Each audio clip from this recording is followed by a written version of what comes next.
So the DOJ argued that Native Americans don't have birthright citizenship under the 14th Amendment, which they do. Now, that being said, if you are a Native American, you do need to be carrying some sort of tribal ID or U.S. ID on you. Apparently, several Native Americans have been detained for multiple hours without their cell phones or a way for them to contact their families or their tribes. Now, the tribe that's been most impacted by this is the Navajo Nation, and apparently this has sparked a lot of fear, especially among tribal members who live in urban areas and might struggle with getting them the proper documentation. Now, several of these Native Americans did provide documentation of either a state ID or something called a CIB, which is a Certificate of Indian Blood. But apparently ICE is not recognizing these documents as valid proof of citizenship. Native Americans, people who were here long before us, people who belong here more than any of us, are being detained and questioned about being deported, and they're not accepting tribal proof, ID, whatever, as valid. Look, I'm just going to call this right now. Again, like I said in an earlier video, the criminals, the predators, all of those people, get them the heck out of here. In fact, take American ones with you. Get them out of here too. There's going to be a lot of lawsuits coming from this when it comes to American citizens and Native Americans. Now, that being said, if you are Native American, please make sure that you are carrying some form of ID that will prevent you from having to be detained for X number of hours. Anyways, to stay up to date, make sure to hit that follow button and drop your thoughts about all this in the comments. One thing I'm not hearing enough about in regards to Trump's unconstitutional move to remove birthright citizenship is that the Trump camp is stating that the question of Native American citizenship is not settled. One, Trump has had an issue with Native Americans for ages because of casinos. He can't get in to compete with them, drives him in fucking sane. Two, this question was clearly settled in the 1924 Indian Citizenship Act. In fact, this act is so clear-cut and short, I'm just going to read it to you. Be it enacted by the Senate and House of Representatives of the United States of America in Congress assembled, that all non-citizen Indians born within the territorial limits of the United States be, and they are hereby, declared to be citizens of the United States, provided that the granting of such citizenship shall not in any manner impair or otherwise affect the right of any Indian to tribal or other property. That's it. That's the entirety of the act. Now, the reason why the 1924 Act was needed on top of the 14th Amendment was that, and this is not going to shock most of you, but the 14th Amendment specifically excluded Native Americans. Most of them. It talks about taxation. It's a whole thing. Highly recommend you look up the Wikipedia entry in regards to it. However, it's very clear from that 1924 Act that Native Americans are citizens. So what the fuck? Not only would Trump need to have his choice ruled constitutional to remove birthright citizenship, but then also need to go in and repeal this act as well. So good fucking luck with that, buddy. So what does revoking birthright citizenship mean for Native Americans? And if you're a First Nations, stick around to the end. There's something here for you too. You may have heard that birthright citizenship is being challenged for Native Americans in the United States. But what does that really mean? Let's break it down. The executive order that's being proposed would require Native Americans to swear sole allegiance to the United States in order to retain their citizenship. This challenges a long-standing law that allowed citizenship without renouncing tribal sovereignty. This is a principle that's foundational for Native nations. But here's the issue. What happens if they don't? Native Americans have no other homeland. The choice being presented here feels like a direct attack on sovereignty and Native identity. This isn't happening in a vacuum. The current president has long admired Andrew Jackson, the very president responsible for the Trail of Tears and policies that displaced and devastated Native nations.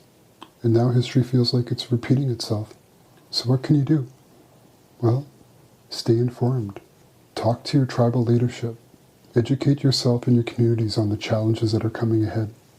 Together we can all stand strong on these attacks on our sovereignty. And before I close, I'd want to also talk about what this means for First Nations in Canada. The current president has repeatedly suggested that he wants Canada to become the 51st state. And for many, this seemed like, political rhetoric. It seemed impossible a month ago. But given the recent actions, especially the attacks on Native sovereignty in the US, it's not such a far-fetched idea anymore.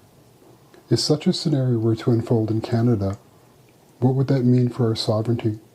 As Indigenous people here in Canada, would we face similar challenges and choices? It's time that we too take this rhetoric seriously. Our leadership needs to start thinking about contingencies to ensure that our sovereignty is protected, no matter what happens south of the border.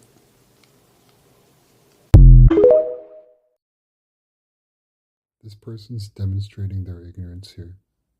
Conquered? That's not how treaties work.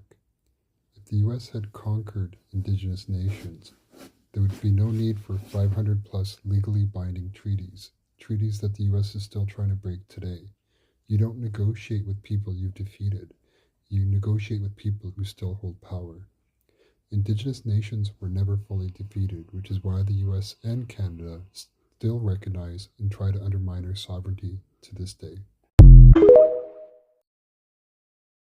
Trump's administration challenged the birthright citizenship of Native Americans. I don't know what to say. Story time. When I was a kid, I lived on a Native American reservation in Montana in the beautiful town called St. Ignatius.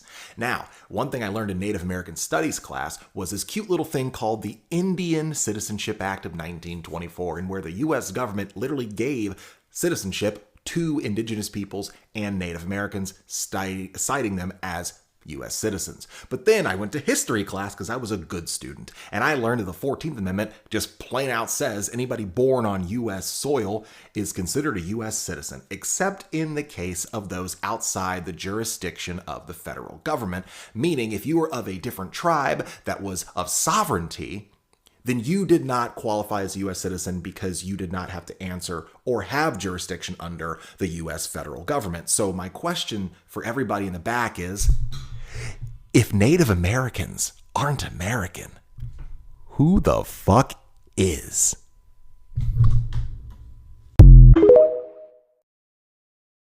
So here's something a lot of people don't know. Native Americans were the last group in the United States to be granted full citizenship. Yeah, you heard that right. It wasn't until the Indian Citizenship Act of 1924 that Native Americans were granted U.S. citizenship. That's almost 100 years after the country was founded. Here's where it gets even more messed up. Even after 1924, not all Native Americans were automatically citizens. Some states still had laws that prevented Native people from voting or participating in elections. Understanding this history helps us recognize why Indigenous communities still face so many challenges, from voting rights to healthcare to land rights. They're still fighting for their place in a country that was built on their land. So TLDR, Native Americans were the last groups granted U.S. citizenship, and their struggle for equality continues to this day.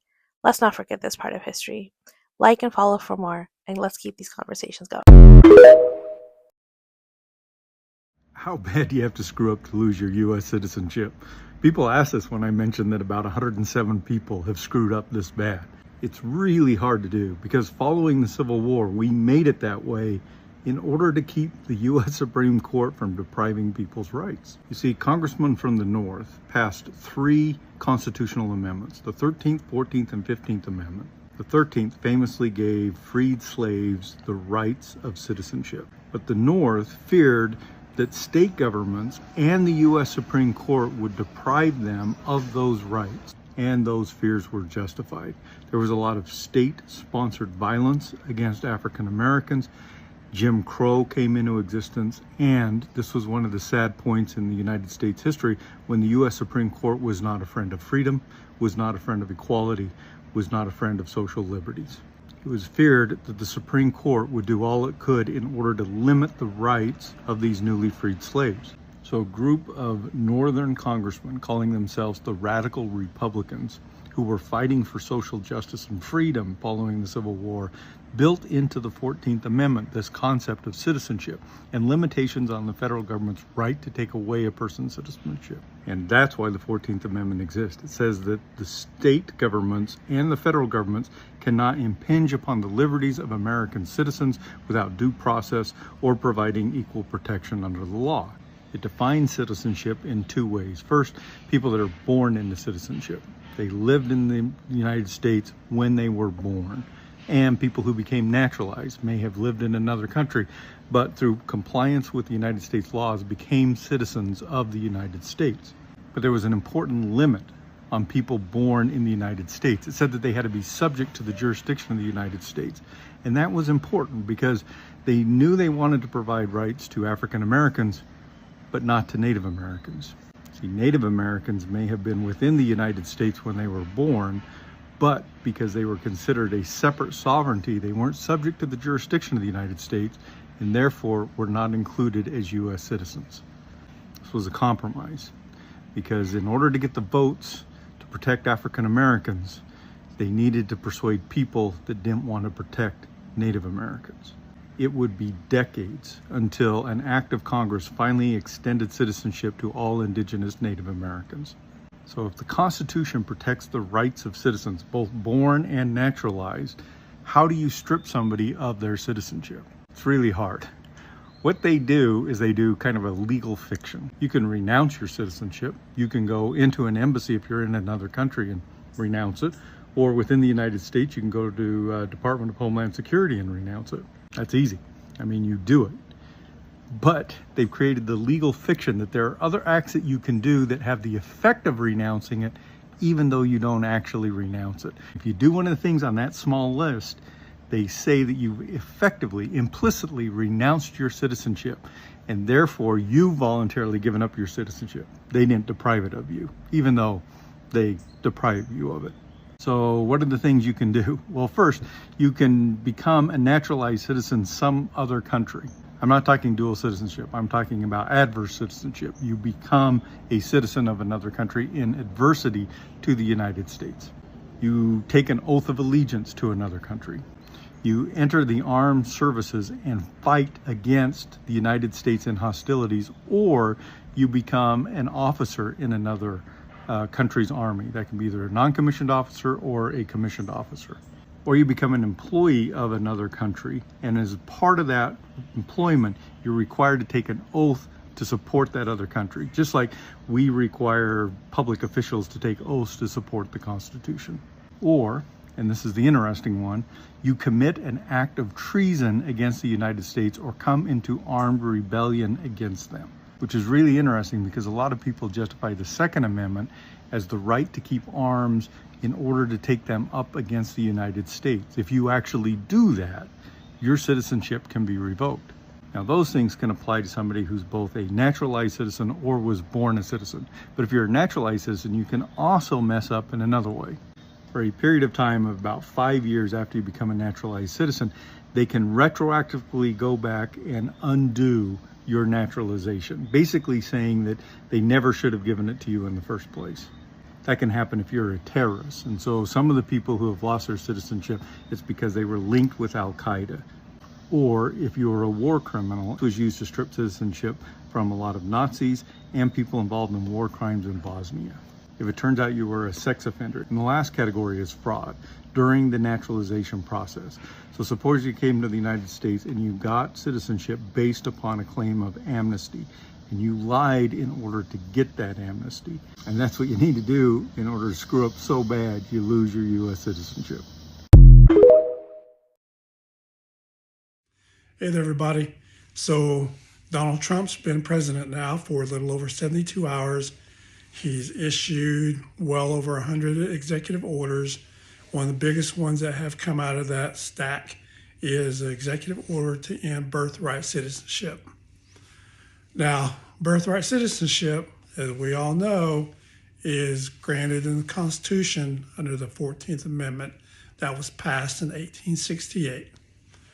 Prior to that, Congress had passed the Civil Rights Act of 1866, which also granted birthright citizenship with the restriction that as long as they didn't fall under the jurisdiction of a foreign power.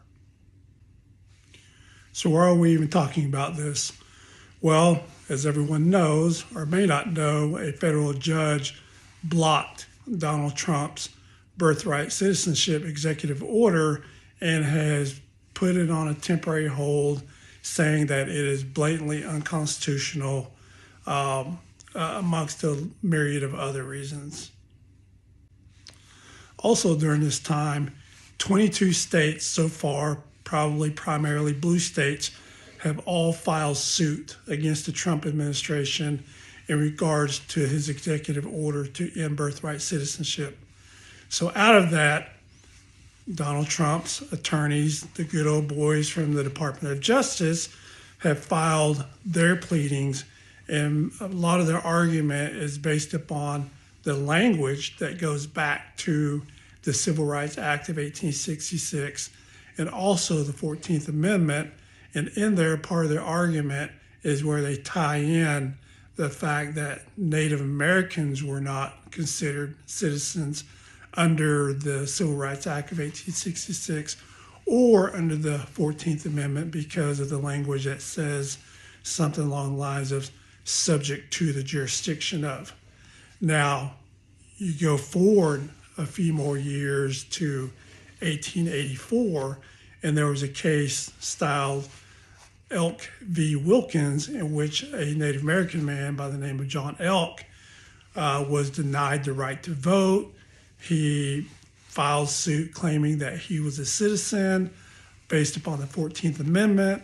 That case goes to the Supreme Court, and the Supreme Court in 1884 rules that Native Americans do not have birthright citizenship under the 14th Amendment because they were not subject to the jurisdiction of the United States at the time the 14th Amendment was passed, which, if you think about it, that's why they passed the Indian Citizen Act of 1924 that granted Native Americans citizenship in the United States in our own land, right?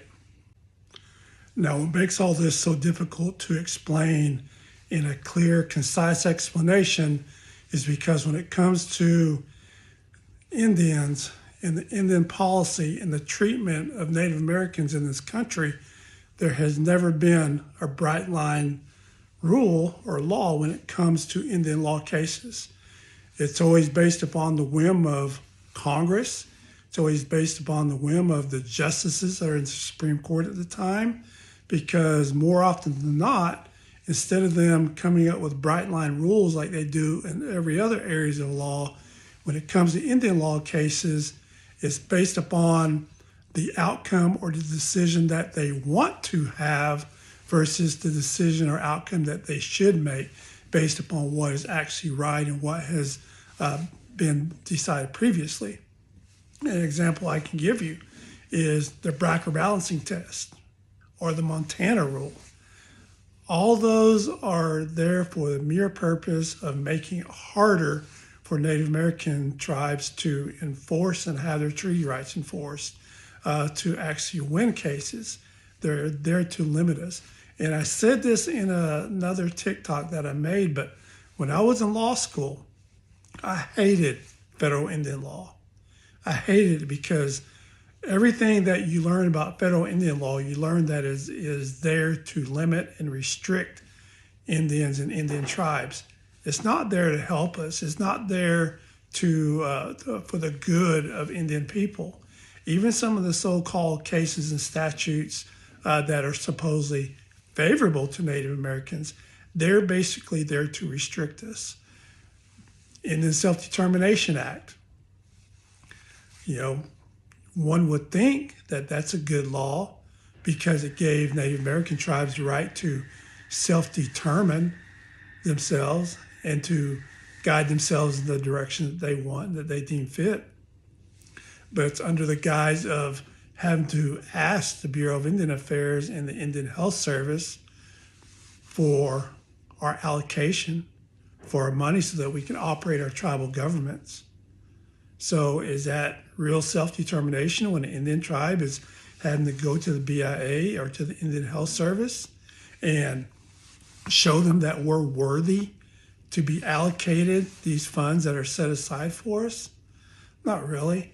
If you look at other laws that are supposedly favorable for Indian tribes, like the Indian Child Welfare Act, right, of 1978, again, we're having to convince the state that we're worthy to be able to make the decisions for our own kids.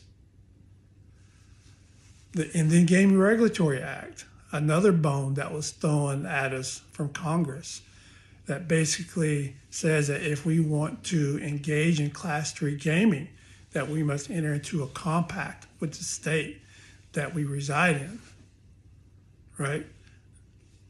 How is that self-determination? How is that self-governance when we have to go to the state that we reside in order to reach a compact that is almost more often than not favorable to the state? Otherwise, they can just say, well, we don't want it. We're not going to allow it. And even worse, if you're an Indian tribe in a state that doesn't even allow gaming, like Utah, you can't even engage in Class 3 gaming or Class 2 gaming for that matter. So, how sovereign are we? How self-determined are we if we can't even operate our tribal government without having to jump over these hurdles that Congress has placed on us through all these different laws? Sorry, I got a little bit off track there, but back to the birthright citizenship issue. So why are Native Americans not considered to have birthright citizenship under the 14th Amendment? Well, if you go back and you look at the history of the relationship between Indian tribes and the federal government, when you go all the way back to the, say, 1700s, and the first treaty that was made between the Indian tribe, the Delaware tribe, and the United States was made in 1787. And over the next 90 years, 88, 90 years or so, a lot of Indian tribes made treaties with the United States. So from that regard, when you look at the language that was in the Civil Rights Act of 1866 that said one is granted birthright citizenship as long as they don't fall under the jurisdiction of a foreign power, or if you look at the language in the 14th Amendment that was ratified in 1868 that says you have birthright citizenship as long as you're not subject to the jurisdiction of somebody else. And in the case of Native American tribes, we were still back in the 1700s and a majority of the 1800s still operating as independent nations separate from the United States. So when you have that treaty making power and authority and your treaties state that you're independent, that you're separate, that you're not part of the United States, we were not subject to the laws or the jurisdiction of the United States.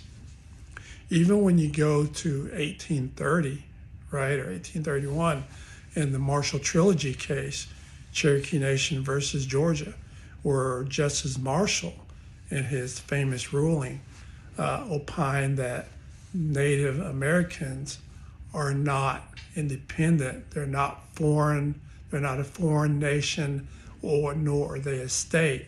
And he labeled us as domestic dependent nations, or he compared Indian tribes that and the relationship between Indian tribes in the United States as that to a guardian and a ward. And unfortunately, it stuck.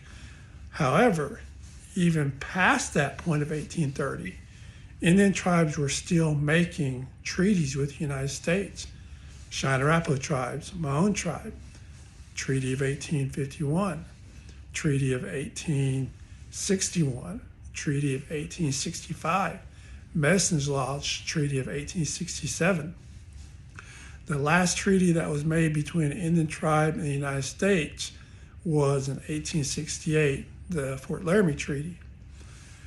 It wasn't until 3 years later when Congress passed the Indian Appropriations Act, which basically ended all treaty making between the United States and any Indian tribe, and basically deemed and labeled all Indian tribes to be dependent domestic nations, no longer independent, which all those dates are kind of kooky, but they all kind of tie in.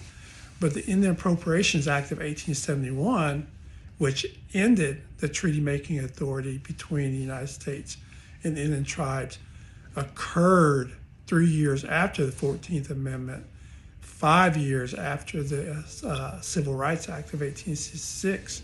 So up until that point, Indian tribes would still have been considered to be independent and not subject to the jurisdiction of the United States, which is why in that court ruling under Elk v. Wilkins in 1884, they ruled that Mr. Elk was not a citizen by the birthright citizenship of the 14th Amendment, because at the time he was born, it would have been before the Indian Appropriations Act. The downside is that as a result of Donald Trump's birthright citizenship executive order in which he's trying to end it, the unfortunate downside to that is now that 22 states have sued his administration, the attorneys from DOJ are now having to file their pleadings to justify why they believe that the language in the 14th Amendment does not apply to the people of today. They're trying to argue that it only applied to the former slaves back in that time period. It is very unfortunate that the argument they're using is Native Americans and that we were not subject to the jurisdiction. It's really a very weak argument, but it's an argument nonetheless. And it's an argument that's going to have to be litigated. It's going to have to be litigated not only by probably the ACLU, right? Not only the 22 tribes that have filed suit so far, but my guess is that some other tribes, some of the larger tribes or the tribes that have deep pockets are also going to engage in this litigation and are probably going to file suit against the Trump administration.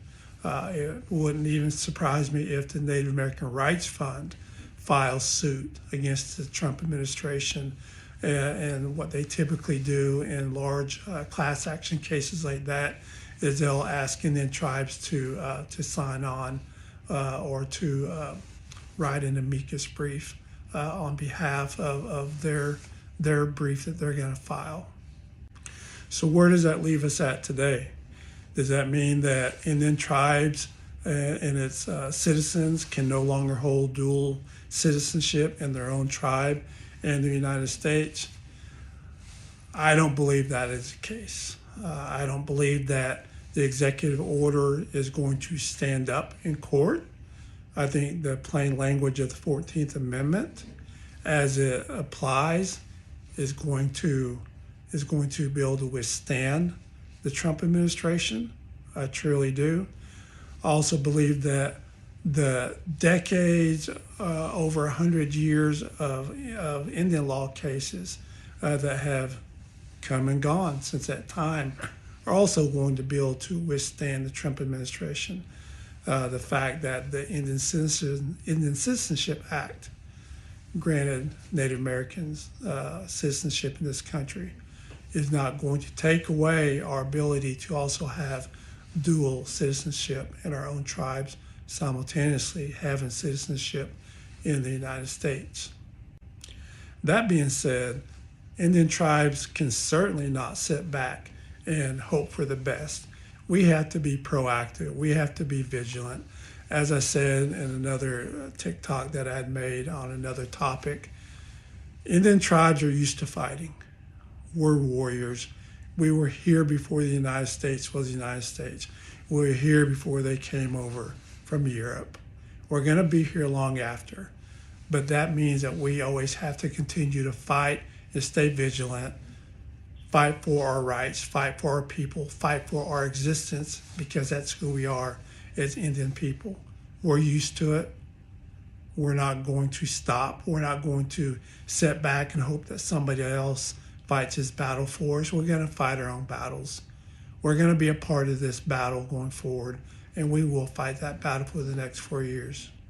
So with that, all of the tribes out there, work together, band together. Let's come together on these key issues. We see each other all the time at all of the national conferences that many of us attend, that many tribal leaders attend, that many attorneys attend. I have a small work group with some of my colleagues in the law field, in the tribal leader space that I can reach out to and that they can reach out to me. We're just going to have to duplicate that on a much larger level. NCAI, the National Congress of American Indians, some of the other larger Native American organizations like the Native American Finance Officers Association, we're all going to have to band together, stick together, help one another, lead one another. This is a tough time. This is a scary time for many of our people. It wasn't so long ago, 75 years ago, that Indian tribes were going through the termination era. And keep in mind, and I've stated this before as well, the United States government has a short-term memory when it comes to upholding their own promises of what they say they will do.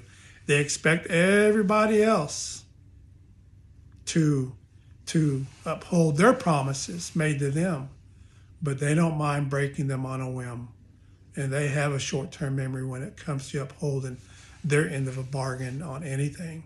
And when you think about the termination era back in the 50s, about all them tribes that lost their federal recognition because of the policy of how to work with Indian tribes has always been like this. And they got hit on a down cycle in the 50s. That came less than 10 years after World War II, in which code talkers from the Navajo tribe, Comanche tribe, Cheyenne tribe, other tribes that had code talkers helped the United States win the war against Japan.